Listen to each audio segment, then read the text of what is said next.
A Câmara dos Deputados aprovou nesta terça-feira um projeto de lei que acaba com a multa para advogados que abandonarem processos penais.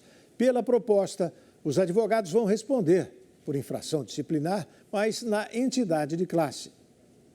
De autoria do presidente do Senado, Rodrigo Pacheco, o projeto retorna para mais uma análise dos senadores, já que sofreu modificações na Câmara. Uma das mudanças feitas pelos deputados é a previsão de que, em caso de abandono do processo, o acusado vai ser intimado para constituir um novo defensor. Se o acusado não for localizado, um defensor público ou um advogado dativo, determinado pelo juiz, será nomeado para a defesa. Atualmente, o Código de Processo Penal proíbe o abandono do processo, exceto em caso de motivo imperioso, comunicado previamente ao juiz. A pena para o abandono é de multa de 10 a 100 salários mínimos, além de outras sanções cabíveis. Segundo o relator da matéria, o deputado Lafayette de Andrada, a aplicação da multa prevista hoje em lei representa clara violação aos postulados do devido processo legal, do contraditório e da ampla defesa. Pela proposta, a mesma regra vale para o processo de competência da Justiça Militar. O texto também revoga um dispositivo do Código Penal Militar que previa que a defesa das peças será feita por advogado de ofício.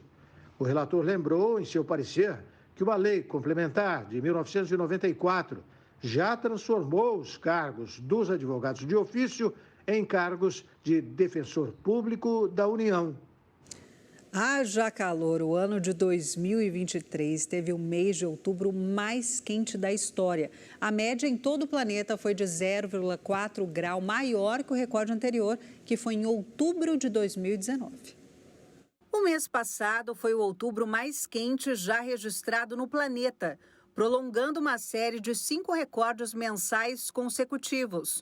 O anúncio foi feito nesta quarta-feira pelo Observatório Europeu Copérnicos, que prevê que 2023 será o ano mais quente da história.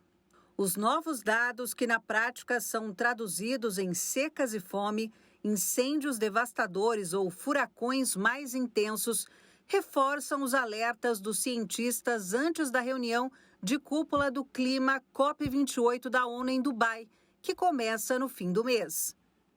O Observatório Europeu já consegue afirmar que 2023 será o ano mais quente já registrado.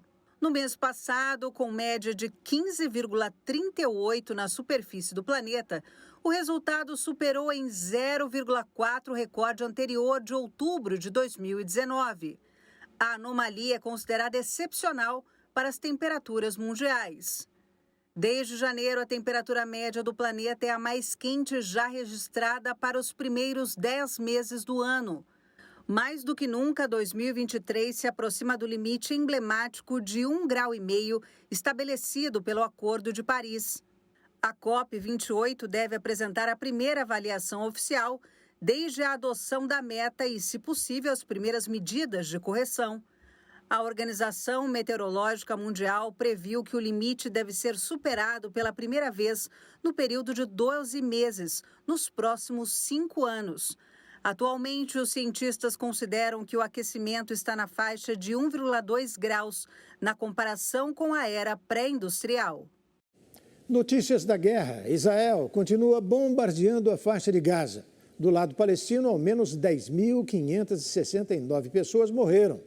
Sem pedidos claros por um cessar-fogo, os ministros das Relações Exteriores do G7 expressaram apoio, nesta quarta-feira, às pausas e corredores humanitários no conflito. Ainda não há esperança de trégua para centenas de milhares de palestinos encurralados pelo conflito e vítimas de uma situação humanitária desesperadora. Os ataques incessantes na faixa de Gaza deixam marcas dolorosas. O jornalista palestino Mohamed Al-Lou perdeu toda a sua família.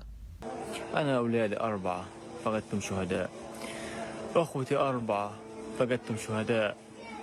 أولاد أخويا 3 فقدتهم شهداء. الله يرحمهم برحمته. الله يرحمهم برحمته. أصحابي كانوا عندنا في البيت. بيت مخيم عارفين إيش يعني مخيم.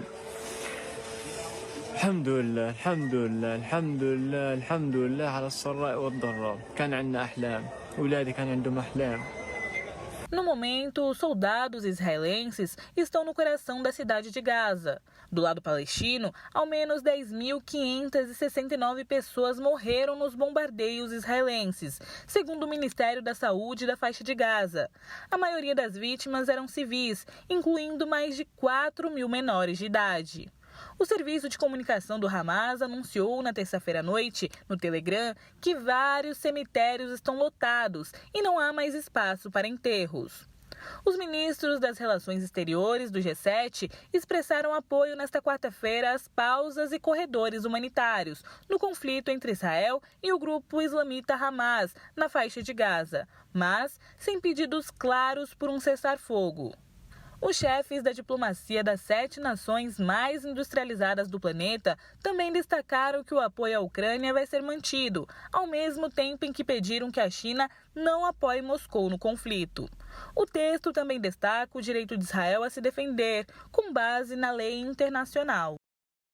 E a situação piora, viu? Porque agora há pouco o grupo terrorista Hamas escondeu alguns de seus integrantes em ambulâncias que transportavam feridos da faixa de Gaza para um posto de fronteira de Rafah, levando o Egito a fechar novamente a passagem, inclusive para estrangeiros que estavam autorizados a usá-la. Com isso, as 34 pessoas à espera de repatriação ao Brasil em Gaza encaram mais um possível adiamento. O embaixador de Israel no Brasil, Daniel Zohar, divulgou uma nota em que cita a questão, mas sem falar detalhes do episódio. E daqui a pouco vamos rever trechos da entrevista exclusiva do ex-governador de São Paulo, João Dória. O Brasil News vai para um rápido intervalo, nós voltamos já já.